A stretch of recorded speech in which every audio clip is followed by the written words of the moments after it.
Today on this episode of The Crossover, we will be discussing the end of affirmative action, what it all means, with distinguished professor of law Mitch Crusto.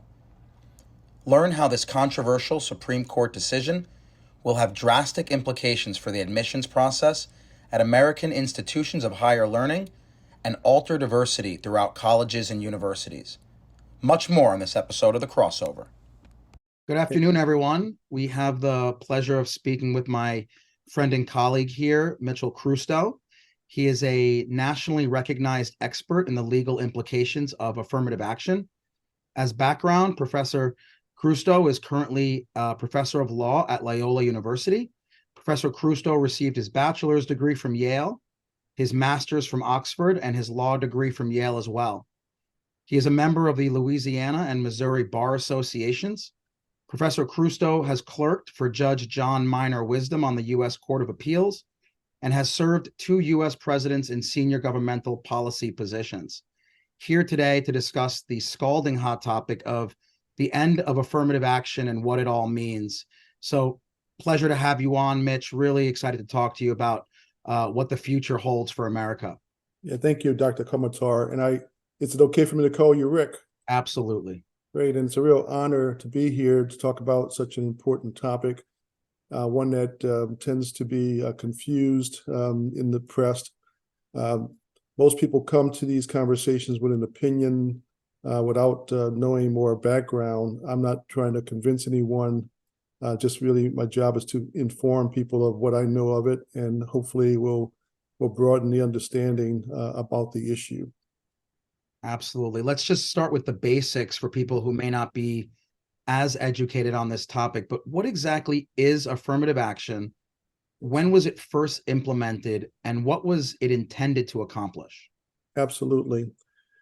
So the term affirmative action is perhaps one that is misleading in the sense, but let me kind of give you the background. So the term affirmative action is a remedy, or I'll use the word prophylactic, for universities in this particular context, but not limited to universities, to remedy discrimination, historic discrimination.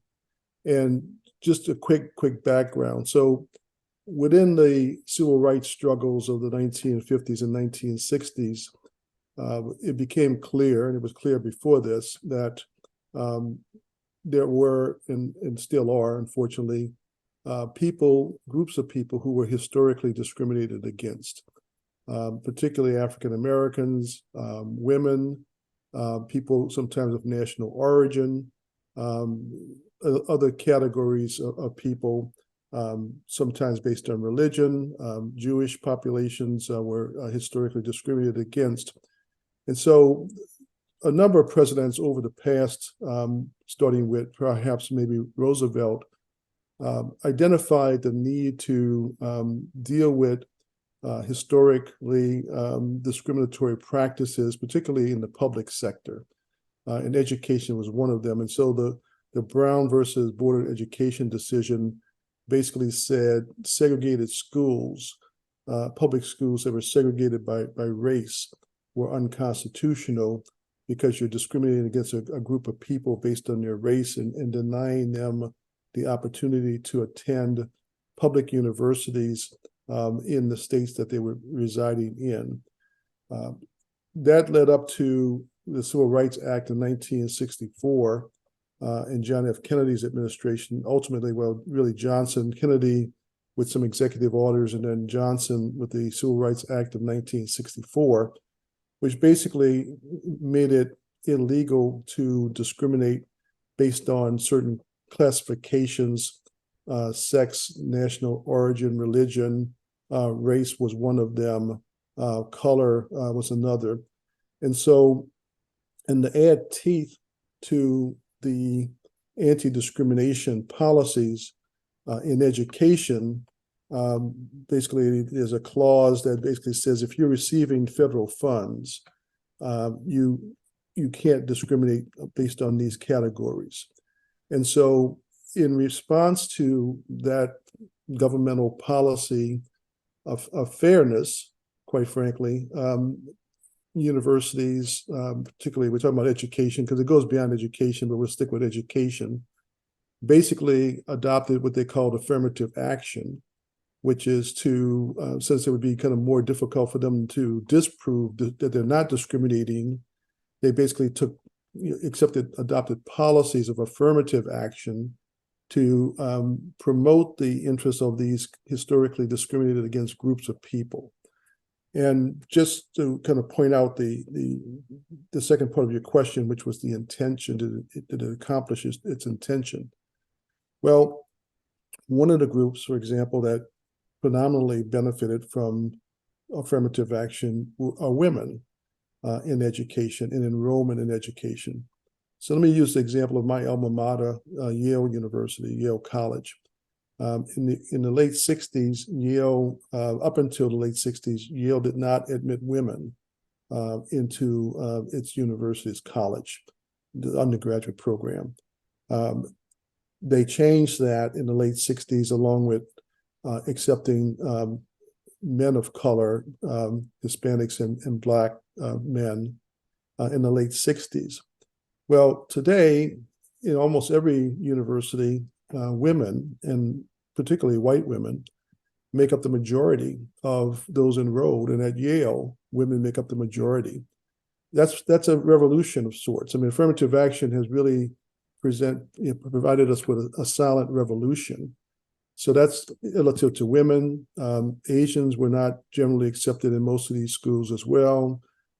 Based on religion, Jewish people were not necessarily accepted into Yale, and so certainly African Americans in any kind of great numbers.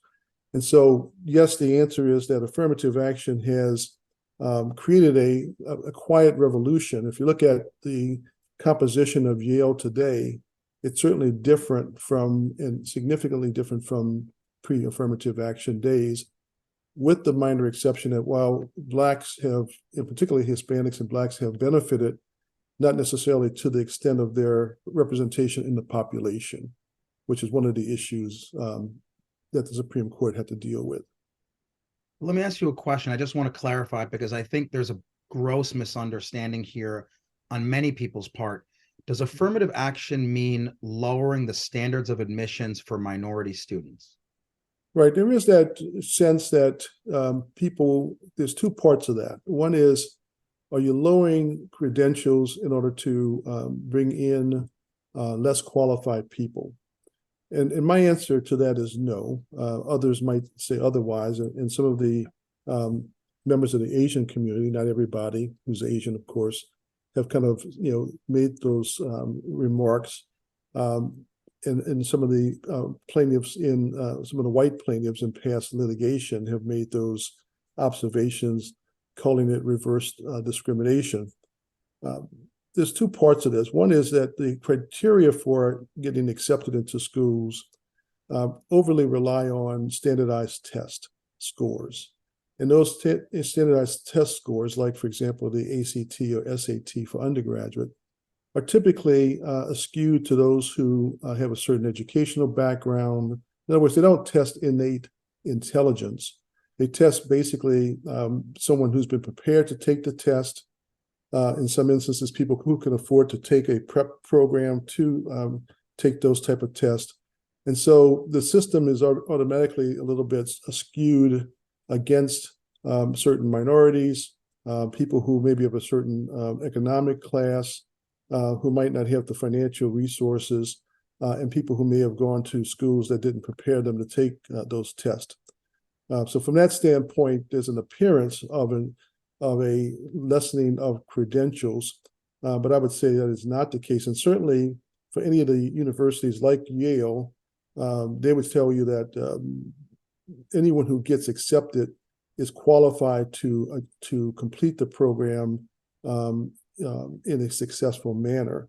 So as you might know, in 1971, I was accepted into Yale, a beneficiary of affirmative action. I know we'll talk about this a little bit further. I came in with the ACT and SAT scores that qualified me to be at Yale. So I wasn't accepted into Yale because I'm an African American, but quite frankly, in spite of being African American, because probably prior to affirmative action, Yale would not really have much interest in having me there by comparison to after the government policy. And that policy is not just a policy of affirmative action, it's a policy of diversity, which is meant to benefit all students and not just those who receive the admission into a school like Yale. This episode is brought to you by Vitamin Water. Vitamin Water contains the optimal blend of electrolytes to fuel your day. So whether it's doing brain surgery or simply relaxing at the beach, Vitamin Water should be your source of hydration. Check out vitaminwater.com for more information and use promo code CROSSOVER for 20% off your first order. That's CROSSOVER for 20% off. So your career has been incredibly successful and you've had such an impact on your field. Do you feel like you would be where you are today and have the impact that you've had on so many people without affirmative action? Well, I'm hoping that, I look at my talents and my contributions as God-given and the result of hard work. I'm hoping and I'm aware that people who work hard and have talents and have perseverance and drive will be successful, whether they attend Yale or other schools that are not the top Ivy League schools or the top public schools. So from that standpoint, I'm hoping that these schools don't have a monopoly on talent. But on the other hand, the reality is that these schools have tremendous resources. When I went to Yale, I was had the advantage of having tremendous professors who were tops in their fields. I had tremendous relationship with mentors, students who were there. Lewis Henry Gates, who's now head of African American Studies at Harvard, was one of my mentors at Yale. And if you look at the composition, for example, of the Supreme Court, I believe that every one of the members of the Supreme Court attended an Ivy League school. So there's certainly something about the credentials of having a top-rated school as a credential. I would rather have, and I certainly would feel like I benefited from having a Yale credential versus a lesser-named school in my battles and in my challenges of my career, with the presumption that I was competent, even though, quite frankly, some people, and this is a Clarence Thomas comment, there clearly are people who resented my getting into Yale, perhaps because they thought I maybe wasn't qualified to be there. And Clarence Thomas has kind of suggested that he would have been better off if people not thought he was an affirmative action beneficiary. But on the other hand, if he were not an affirmative action beneficiary, he might not be on the Supreme Court today. So I think that hopefully will help explain it a little bit. Now, I'm going to ask you a philosophical question. We all want equality. Yes. But what exactly does equality mean? That's a really good question. And, it's, go back to the Greeks. They've, debated various philosophical questions, including questions of equality. We would like to believe that we come in with comparable standardized test scores, right? And so we can measure people's successes and choose leaders based on standardized test scores. So from that standpoint, if you use only that criteria, maybe that would GPA from a school, that might imply what might be constitutes an equal playing field, right? But again, we know that those test scores are skewed.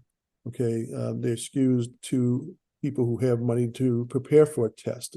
They're skewed to people who have gone to high-cost schools who basically spend a lot of time preparing students for the test, compared to maybe someone who's gone to, my high school was excellent at general education, but we didn't have a lot of extra money for the type of things that someone who may have gone to a prep school in New England or some other school that they're paying.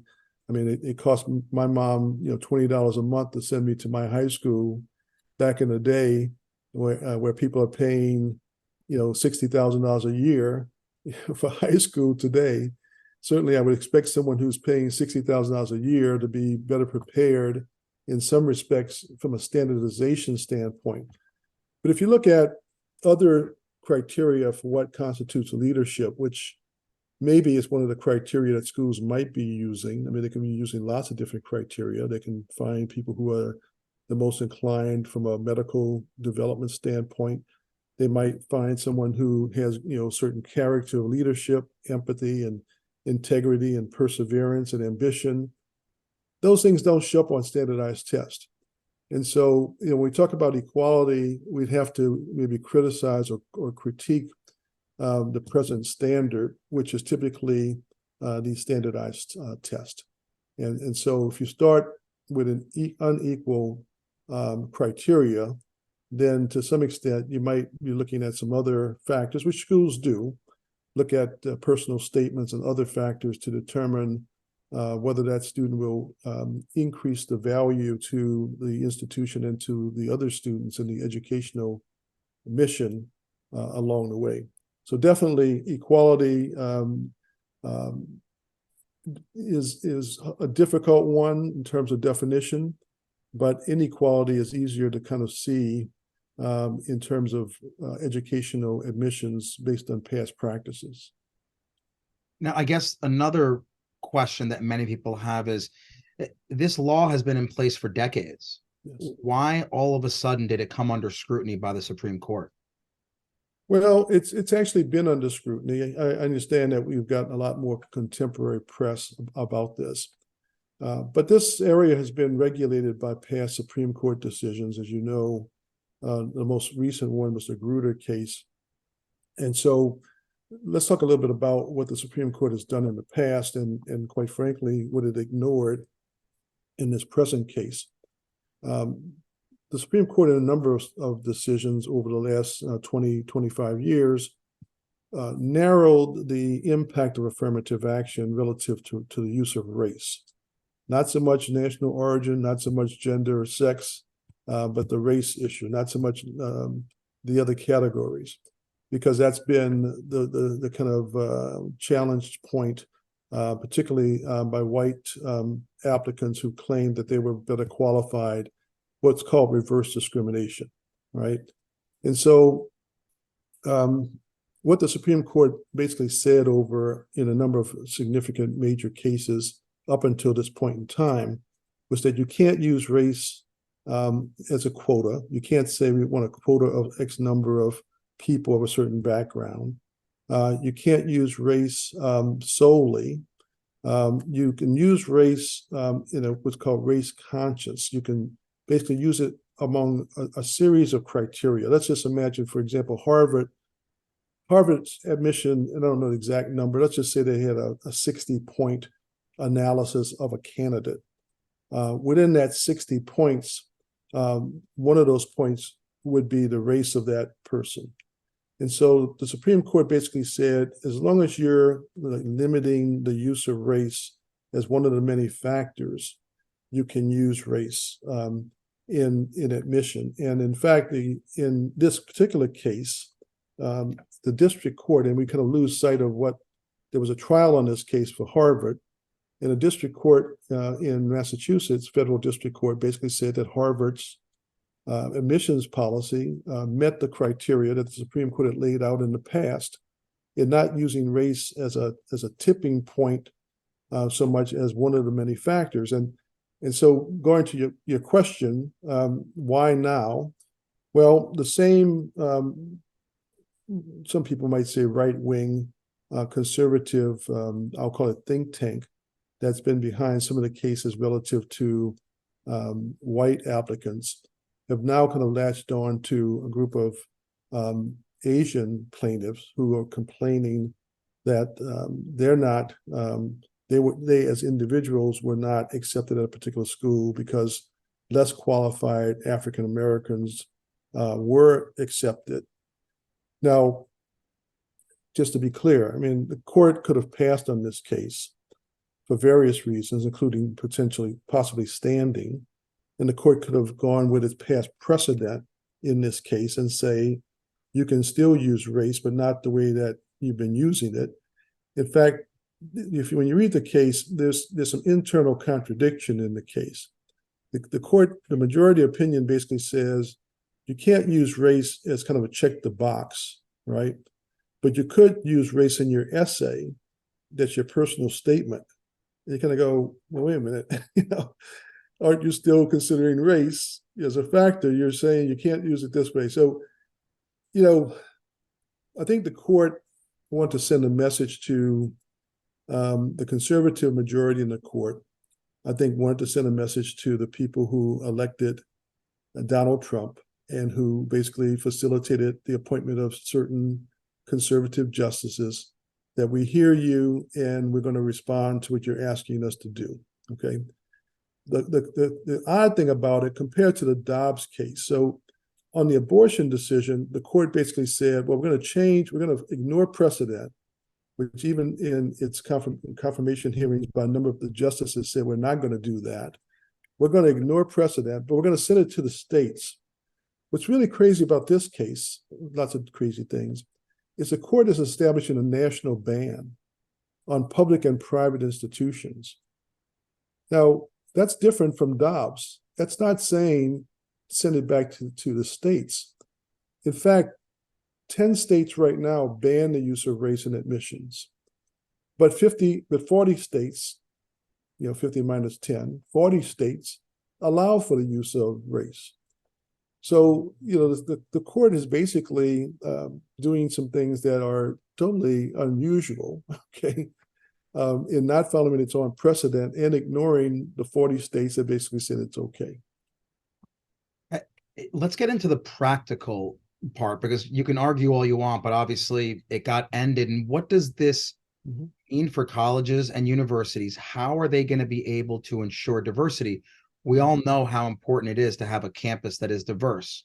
Right. So how are colleges and universities going to overcome this? Well, so let me answer it.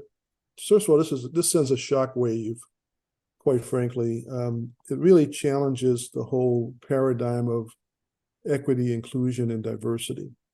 You might say, well, I don't really see that. Well, this could be the introduction to looking at every category of historically discriminated against groups and saying, not only is the Constitution colorblind, but the Constitution is national origin blind, it is sex blind, it's just blind, period. So don't come to the courts for relief, based on some group dynamic of past discrimination or even current discrimination. That would be consistent with the current movement by ultra-conservatives in a number of states, including Florida, to get rid of critical race, to ban books, to basically go after transgender individuals. I mean, it's not a very inclusive decision from that standpoint in the way that it was presented. The impact that it would have, I think, so first of all, the impact is philosophical and it's major, and it introduces it adds more this kind of distresses the system at a time when we probably want more calm, right? Because it encourages more litigation in other areas as well, where the court hasn't really spoken to it. The impact is interesting because the actual impact on schools, I mean, certainly every school is now concerned whether or not it's going to be in compliance with the law. And President Biden has announced that the Department of Education will be working on guidelines to help schools understand what they should be doing next to be in compliance with this case in federal law. The majority of schools, even though they sometimes consider race, are hungry for applicants. I mean, community colleges are, which in most places, not most places, lots of places, have majority minority student enrollment. Not going to affect them because they're happy to have as many people to apply. It's kind of an open enrollment situation, right? So it really won't affect them as much. Where the greatest effect is going to be is at the more select universities like the Yale and Harvards and the flagship public schools like University of North Carolina. because they're using race as a point of assistance in adding diversity to their campus. So they have to find a different way of doing it than they're doing it right now. For those schools, as I said, other categories, not including African Americans and Hispanics, have done very well relative to affirmative action. But even with the allowance prior to this case, the enrollment at, let's say, Yale or Harvard of African Americans have been far below the population base of African Americans in this country. So Yale might have, and Harvard might have 4% enrollment of self-identified Black students, where the population might be more like 11% national population. If we look at what's happened in the places where the use of race has been banned, at these 10 states, some people say it's 9, it's actually 10 states, there's been a significant drop in enrollment. Lots of different reasons. One reason is this kind of decision sends a message to people: we're not interested in you, don't apply. And so, at a time when, Black enrollment, college enrollment is dropping anyway, to basically send that kind of message is a negative. But whatever reason, in those places like Berkeley, UCLA, Hispanic and Black enrollment dropped substantially after the state passed a ban on the use of race in admission. So we're going to see if let me put it this way: if I wasn't, and others who were in my generation accepted into these schools over, let's say, a 10-year period or a 5-year period, I mean, whether we would have still had the same leadership in me and others like me would be left to be seen. Maybe some people might think that's a great idea. We wouldn't have a Clarence Thomas maybe in the Supreme Court.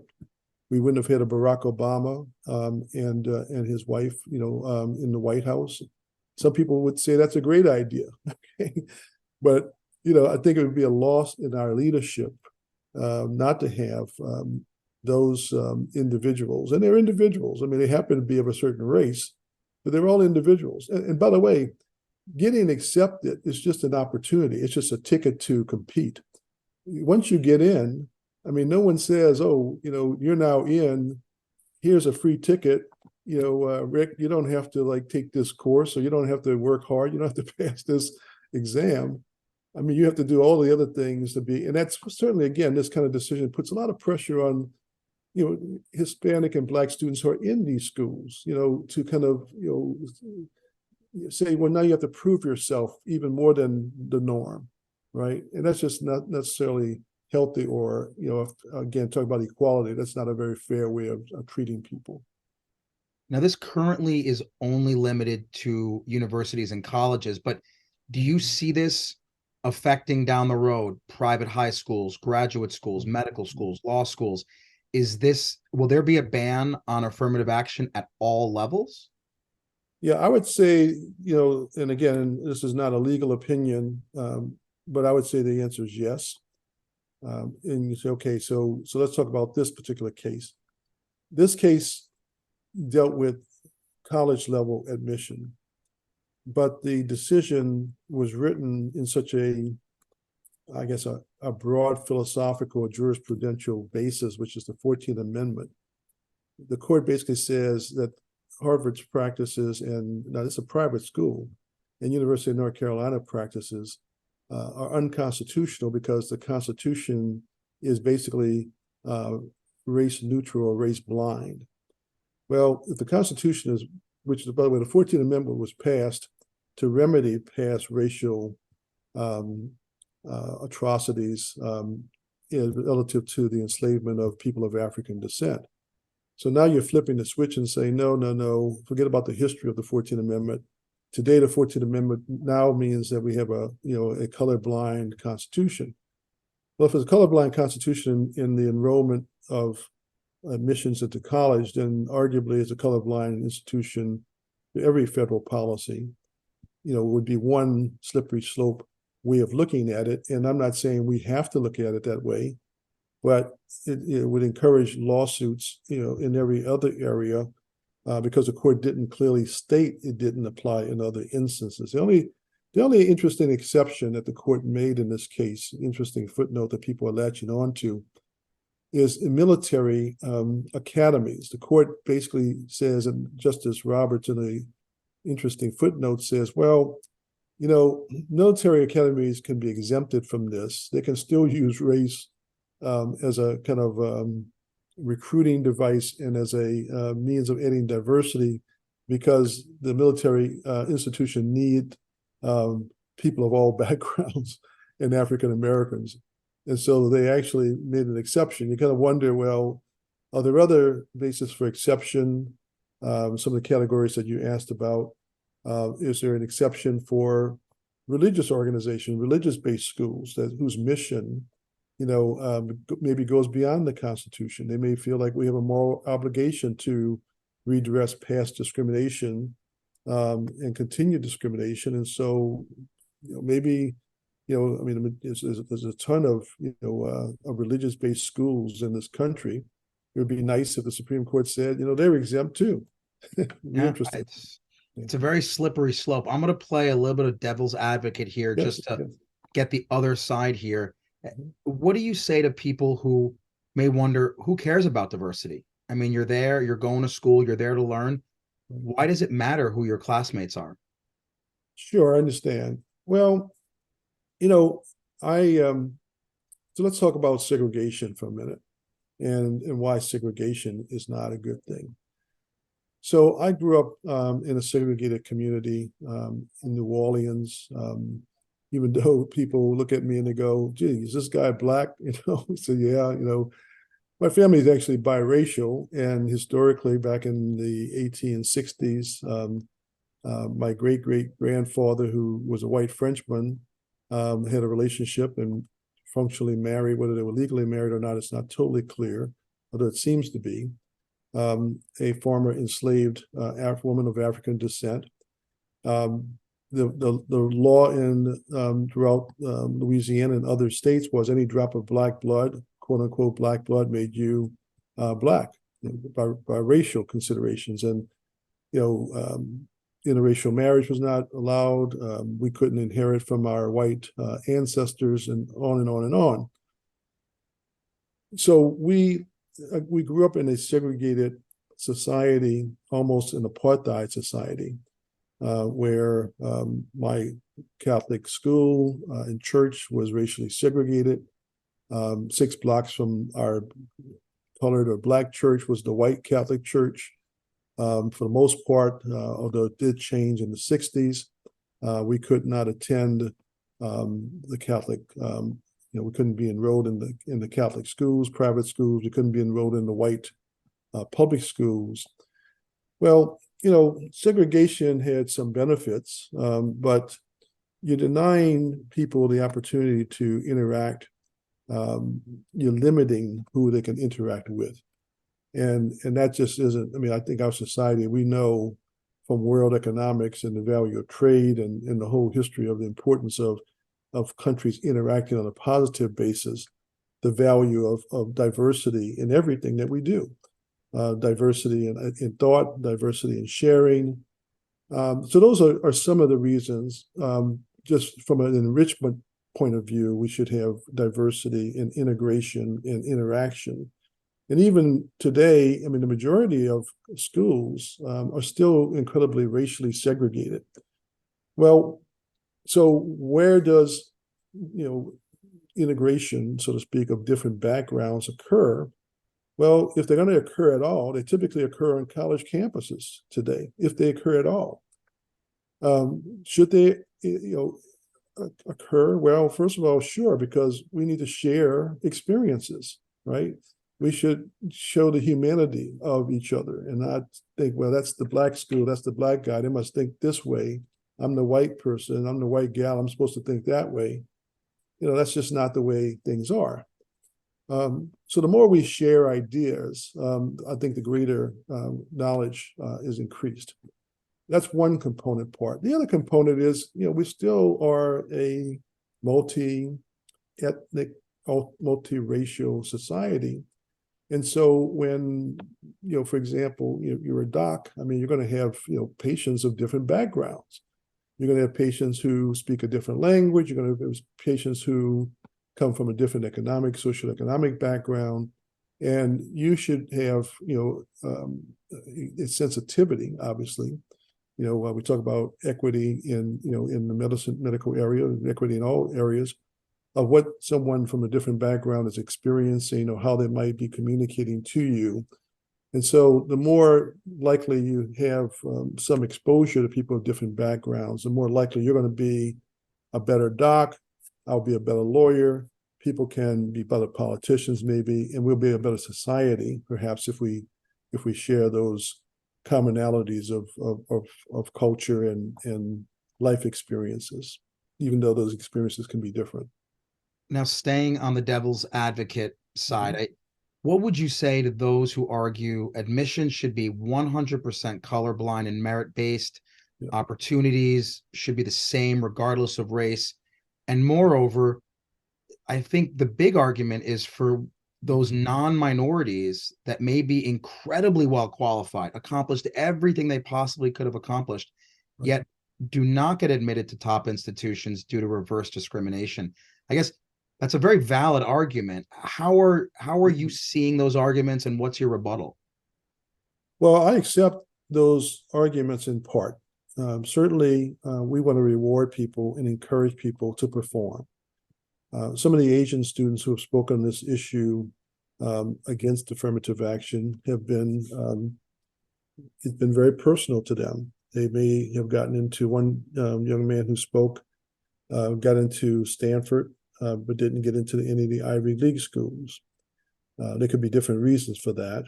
But, for him, it was, well, I was, exceptionally qualified and should have beat out all the competition. But for race, I would have beat out, some of the African American candidates. Quite frankly, part of the argument is I would have beat out some of the legacy candidates, some of the people who, whose parents went there and gave money to the school to be there.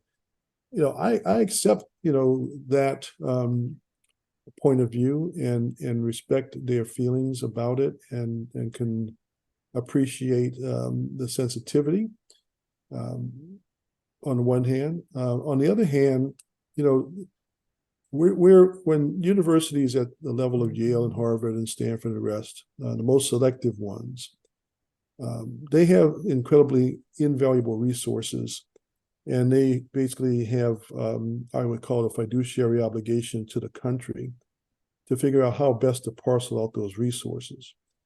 Now, just to be clear, I'm not suggesting that an Asian student graduating can't go into the Black community and become a leader and represent the interests of Black folks because they lack the empathy or whatever reason. But it's not likely, okay? It would be a very unusual situation for that person to decide that they want to move to New Orleans and basically understand the nuances of segregation and integration of centuries. And so if part of Yale and Stanford and these top schools' mission is to provide leadership to the nation and to develop the country as a whole, you need them to have the Obamas of the world. You need them to have the Kamala Harrises of the world and others who have a innate appreciation of the needs and experiences to help those communities develop and grow. And so they need to be making those calculations. From a political standpoint, and I hate to be political about it too, is the federal government is collecting everybody's tax dollars. And maybe, if the government said to me as a Black person, you don't have to pay any taxes because, you're not going to be entitled to any of the benefits of being a citizen, but we all pay taxes. And so there's a distribution question. How do you fairly distribute limited resources? These schools have tremendous resources. Will a Black student still get accepted who maybe does not, maybe if I were rejected at Yale when I applied, and I had to go somewhere else. And I went to, let's say, a historically Black college of Xavier University or Dillard University in New Orleans. Very accomplished. You might know Xavier University in New Orleans actually has the best track record for admission into medical schools in the country because of their phenomenal program. It's an African-American Catholic school. Well, so I would have gone somewhere else. Well, what's the harm of my going somewhere else? Well, part of the harm is because those other schools are not as financially resourced, just on the financial side. Students, for example, most students who come out of Dillard University, who's African Americans, come out with a significant debt load. Where if those same students of a certain economic background were to get into Harvard, they would get a free ride. So unless you also, if you want to talk about equality, right, then we need to finance Pell Grants and other kind of benefits to people who are going to be going elsewhere, because we're giving a lot of money to Harvard through grants and other kind of governmental investments, for research and other things. So you'd have to equalize the opportunity in other ways. And we don't have that in this country. We have underfunded schools in minority communities, which presents a problem. I think, let's talk about the equality thing. When you talk about the Yale and Harvards, they probably don't even have as many Hispanics and Blacks as they could have, who might be highly qualified. And you go, Crusto, that sounds awful. What are you saying? We have an education system that's really failing us. Not just failing Hispanics and Blacks, they're failing white Appalachians and, people in rural communities throughout the country. We're not providing resources for people to be highly educated, highly competitive, highly useful to the needs of employers, society as a whole. We got tons of jobs that are going unfilled, and we got tons of people who are uneducated. And that's not the individual's fault. I mean, they're going to school, okay, right? They're not working hard at it, but they're not making the standards levels of performance. And so we have an education problem, I think, in this country that goes beyond, this very kind of selective, narrow, important policy matter. We should be looking at the nation as a whole, and seeing what we can do in it. The other part of that question, I guess, is we also need to be adding capacity. I'm kind of talking about the capacity thing. When Yale started accepting women in the late 1960s, so Yale undergraduate at the time was accepting 1,000 students every year, admitting 1,000 students every year. And so when Yale announced that they would start accepting women, the question to the president of Yale, whose name was Kingman Brewster at the time, well, what about our commitment to 1,000 male leaders? And he said, well, don't worry, we're just going to add 200 more slots.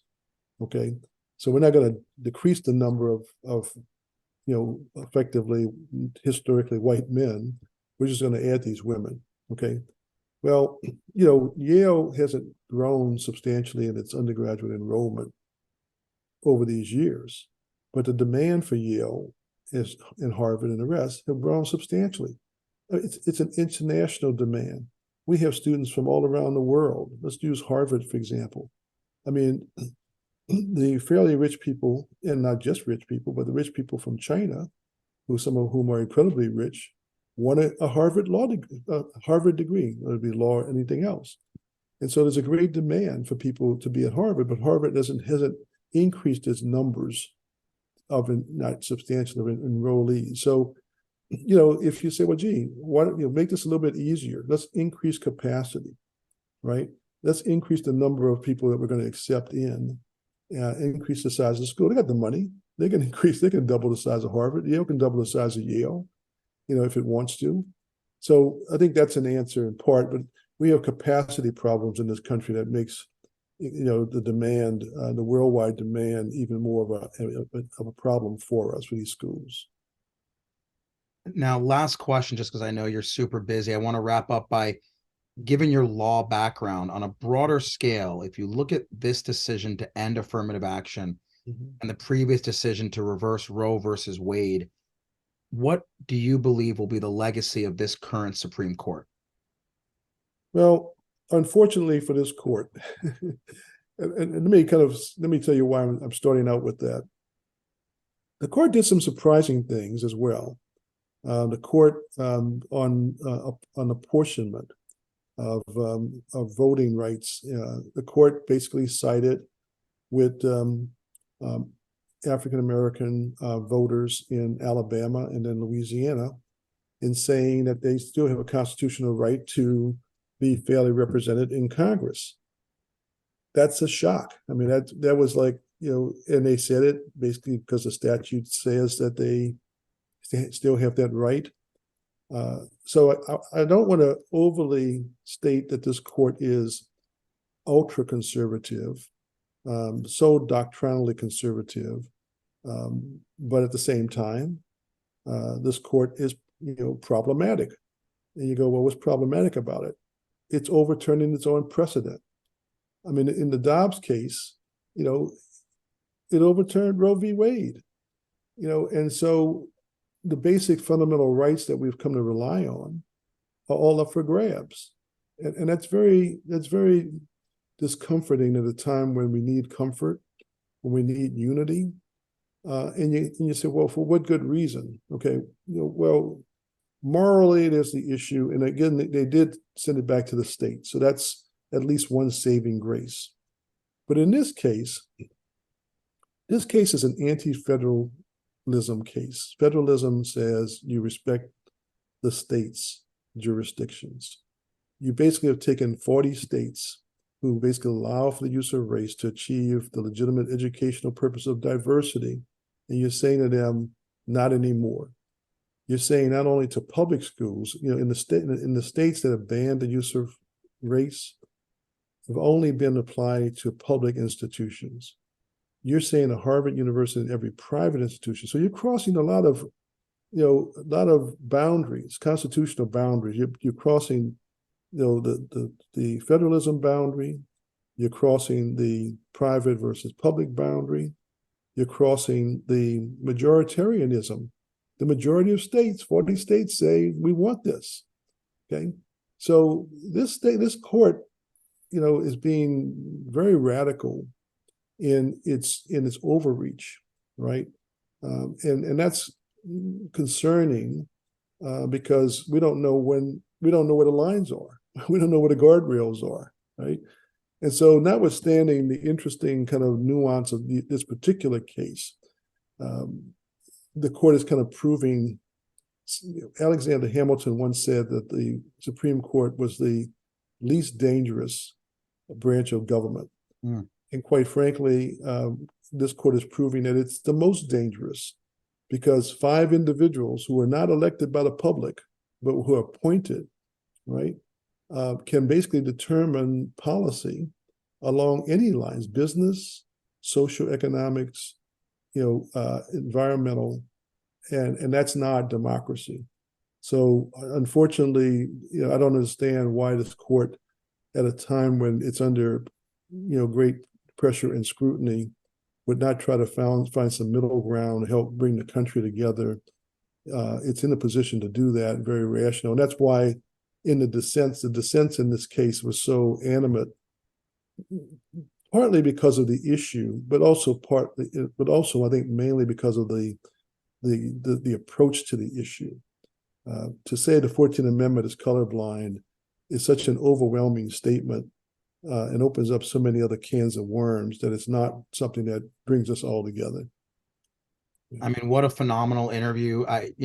Talking about the Supreme Court, that's a whole nother topic that we could discuss for hours because that system needs to be completely overhauled. But I just want to say it's great to hear your viewpoint. As we discussed earlier prior to the interview, I think this topic has both sides have excellent arguments, Yes. and you touched on it. I think at the end of the day, there's a limited amount of spots and there's more applicants than there are spots.